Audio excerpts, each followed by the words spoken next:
টাকাটা তো ওয়াক্ফ চুরি করে রেখে দিয়েছে, ওই জন্য এখানে আন্দোলন করতে বারণ করছে।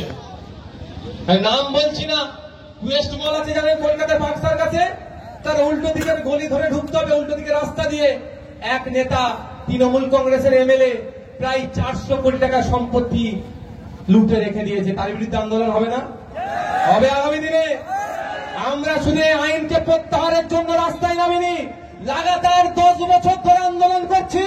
এখন মানুষ সজাগ হয়েছে, সমস্ত ধরনের যত ওয়াকফ সম্পত্তি লুট করে রেখেছে, সে তৃণমূলের চেয়ে হোক না কেন, সমস্তটা আমরা বার করে ছাড়বো। আমরা 10 বছর ধরে আন্দোলন চালাচ্ছি যে ওয়াকফ সম্পত্তি আপনার বার করতে হবে, লুটে রাখা যারা রেখেছে, ইললিগাল ভাবে যারা অকুপায়ার তাদের হাত থেকে নিতে হবে। কত ইললিগাল অকুপায়ার আছে? আমি একটা আরটিআই করেছিলাম, আরটিআই এর তথ্য অনুযায়ী 25,287 একর, 25,287 একর, 1 একর সমান 3 বিঘে, প্রায় 75 কি 80 হাজার বিঘা সম্পত্তি এখনো উদ্ধার করতে পারেনি রাজ্য সরকার। এই সম্পত্তিগুলো কারা মেরে খাচ্ছে? এই যারা বলছে দিল্লিতে গিয়ে আন্দোলন করুন, যারা এই মিটিং মিছিলে আসতে বাধা দিচ্ছে, খোঁজ নিয়ে দেখুন এই বেটাগুলো মেরে খাচ্ছে। আমাদের আন্দোলন যেমন কেন্দ্র সরকারের বিরুদ্ধে, এই আইনকে প্রত্যাহার করতে হবে, আমাদের আন্দোলন হচ্ছে 75,000 উপরে বেশি বিঘা সম্পত্তি ও ওয়াকফ বোর্ডকে ফেরত দিতে হবে। তাই তো নাকি ভাই? ওই জন্যই তো রাগ নওশাদদের উপরে। ওরা ভেবেছে শুধু বিজেপি নিয়ে এসছে, বিজেপির বিরুদ্ধে। আরে বিজেপির বিরুদ্ধে তো 100 বার বলবো, তুমি যে চুরি করে বসে তোমাকে ছেড়ে দেবো নাকি? আমি আমার গল্প শোনাচ্ছি নি, আরটিআই আমরাই করিয়েছি আমাদের টিমকে দিয়ে তার তথ্য। ওই কয়েকটা জায়গার কথা বলছি। টিপু সুলতানকে চিনতে কেউ বাকি আছেন নাকি? বিখ্যাত মানুষ, লড়াকু, তার ইতিহাস আমরা জানি না নাকি? যদিও ভুলিয়ে দেওয়া হচ্ছে। টিপু সুলতানের পরিবারের 12 বিঘা জমি আছে, কোথায় জানেন? তা বলছি 51 সতীশ মুখার্জি রোড, 51/1 সম্ভবত সতীশ মুখার্জি রোড, কালীগঞ্জের ওখানে 12 বিঘা সম্পত্তি টিপু সুলতানদের পরিবারের আছে। সেগুলো কবরস্থানও আছে, কবরস্থানের উপরে বিল্ডিং হয়ে গেছে। কারা করেছে? এই ফিরাদ হাকিমরা যে সরকারে আছে, এই সিদ্দিকুল্লাহ চৌধুরীরা যে সরকারে আছে, এই শওকত মোল্লারা যে সরকারের সাথে যুক্ত, এরা কবরস্থানের উপরে বাড়ি বানিয়ে দিয়েছে। এগুলো উদ্ধার করবেন না? এই উদ্ধার আমাদের করতে হবে। যখন এরা ভয় পাচ্ছে, এই জন্যই এই আন্দোলন সংগঠিত করে বিজেপিকে যদি হাঁটু কেড়ে বসানো হয়, বিজেপির এই আন্দোলন করে যদি বিজেপি আইনকে প্রত্যাহার করে নেয়, এর পরের টার্গেট তো এই কবরস্থানকে উদ্ধার করা।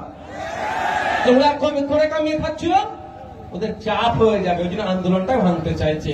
আমি বলছি আপনাদের, কলকাতা পার্ক স্ট্রিট কত ভালো জায়গা, ভ্যালুয়েবল প্রপার্টি, ওখানে 12 একর 13 ছটাক জায়গা, সরাসরি ওয়াকফ বোর্ড ওটাকে ম্যানেজমেন্টে আছে। ওখানে কি হচ্ছে? প্রাইভেট ডেভেলপারকে দিয়ে কি করছে? প্রাইভেট ডেভেলপারকে দিয়ে ডেভেলপমেন্ট করাচ্ছে। মানে নাকি ক্ষীর খাবে অন্য জায়গা থেকে। এইদিকে কলকাতায় এই বাঁকুড়ার ছেলেরা কলকাতায় গিয়ে পড়াশোনা করছে, হোস্টেল পেতে গেলে হন্য হয়ে ঘুরছে না এই বাঁকুড়ার ছেলে। এই তো হোস্টেল পেতে গেলে কলকাতাতে গিয়ে ছেলে মেয়েদের কি হচ্ছে? পাচ্ছে না। ওই ওয়াকফ সম্পত্তির উপরে হোস্টেল করতে পারতো তো ভাই, সব লুটে নিচ্ছে। আমি বিধানসভার মধ্যে বলেছি, এখানেও বলছি যে আমাদের রাজ্যে বিধানসভার মধ্যে তৃণমূল কংগ্রেসের এমন অনেক এমএলএ আছে, অনেক মন্ত্রী আছে, অনেক এমপি আছে যারা ওয়াকফ সম্পত্তি লুটে খেলছে। সেগুলোকেও আমরা সময়ের সাথে বার করব। এখন নাকে কান্না কানছে, একটা পত্রিকায় একটা নেতার নাম এসেছে, সে কি বলছে? আমাকে ফাঁসাচ্ছে। যে পত্রিকা ছেড়েছে তার বিরুদ্ধে মামলা করছে না কেন ভাই?